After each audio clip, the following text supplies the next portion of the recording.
Lance Pugmire, the LA Times. Great writer, chronicles the sport. Hi guys, thank you for the time. Mikey, from your perspective, when you weighed everything, why was going this route better than the other route that Golden Boy had previously offered? Golden Boy and I were in discussions to secure the Linares fight, but they themselves also suggested that we could wait and that we both take an intermediate match. They feel the financial aspect of the sport would be better if we wait, maybe sometime in the summer.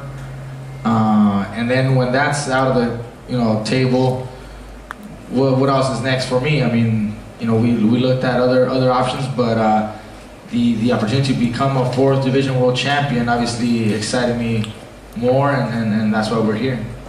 Do you stay at 140, or does this give you the flexibility to consider going back and forth, wherever the biggest fights are? What is your thinking? No, I still plan on fighting Linares, and I would love to fight him at 135. He says he's willing to go to 40, but I would prefer we fight at 35.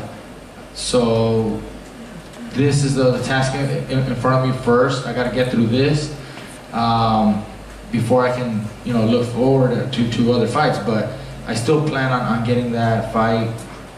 Hopefully we can secure that in this upcoming year. Thank you. Any other questions?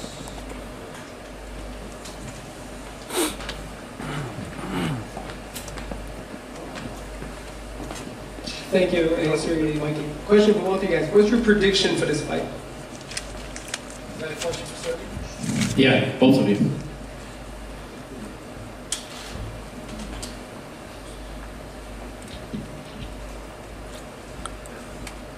Ну, конечно, я надеюсь, он без травм закончится. Я думаю, что я выиграю, думаю, Майки, думаю, что он выиграет, и мы постараемся показать красивый бой. Но здесь не загадывать нельзя, потому что это бокс. И постараемся все сделать для победы. Well, I believe that I'm going to win. Mikey believes he's going to win. And everything will unravel when we step in the ring. Like, one thing that we can guarantee right now, sitting at that table, that it's going to be a great fight, no matter what it is. I also think it's going to be a very good fight. I think the challenge for me, like I said, I'm fighting bigger man, and on fight night, the size advantage that he holds over me might be enough to make it that much more of an exciting fight, and it'll be interesting to see how well I can adapt to the size. Just like when I fought Adrian Broner, he was definitely the bigger man in the ring that night.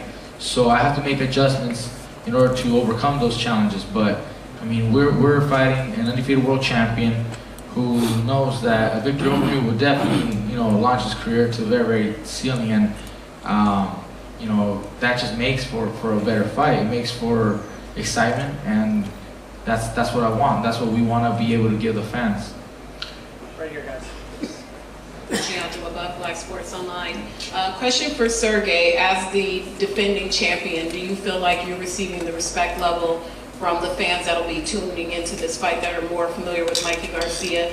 And for Mikey, going into this fight, since you have another opportunity just on the horizon, is it a distraction, or is it that much more of a driving force to be successful in this fight?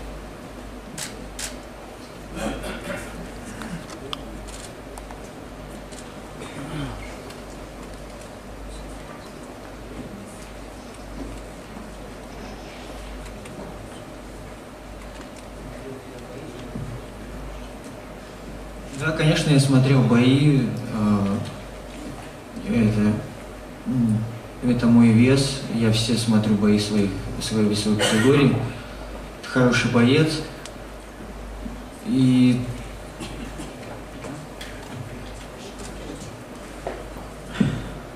Well, before Sergey took that fight, he said that he watched, Mikey's fights, and he believes that 140 pounds, that's his territory and that's his belt. And he's up against an excellent fighter, a fighter that never lost to anybody, and he knows what he's facing when he steps in that ring. He'll be ready for that, no problem. As far as the question regarding the distraction, I don't see a distraction. I'm focused on my upcoming fight, February the 10th. I know that there's other fights that could, you know, get done later in the year, but my main focus right now is February 10th against Lipinets. That's the target. After that, then we'll see what's available. Even though we would love to see the Linares fight or another unification match or something like that, I can't let that distract me, you know, and I stay focused, you know, on my fight throughout the entire camp, and then throughout the fight, you know, you're gonna see that I'm always very, very focused. Mikey, do you think that you're in a position now with Floyd having retired? Clearly, Canelo Alvarez is very popular, but do you feel as though, since you're bilingual and you have an opportunity to now win these 4 titles, that you could rise up and be the face and the man in this sport? Well, I think the possibility is definitely there, and I think we're on the right track to accomplish that. I mean, I don't know if another fighter right now that is undefeated and going after a 4th division title, I don't know, I may be wrong, but I just don't see it. I mean, there's other champions.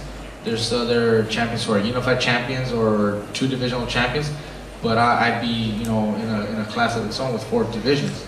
And do you think being humble and courteous and gracious is a good way to go about that after what we've seen with other fighters who have been much more outspoken, or do you think you have to augment and change your public style and approach? No, I think there's room for someone like myself. I mean, I think, you know, obviously being loud and you know, I don't know, maybe that also sells tickets, that, you know, helps with ratings, but I'm not that guy. I think I do my talking in the ring. I take on, you know, big challenges, and I, you know, beat my opponents convincingly. I don't leave doubt, and I think that's what the fans are attracted to, and that's why people show me that love and that respect. And as long as I keep doing what I'm doing right now, I think we're on a very good track to accomplish that stardom that everybody says I could reach. Any other questions from the audience? All right, Richard, thank you all for having us. We look forward to Saturday, February 10th. It's going to be in San Antonio. It's going to be live on Showtime. And we thank Steven Espinosa for putting together this great match along with Ringstar and Al Heyman. And we look forward to the big fight. Thank you all. These guys will be available.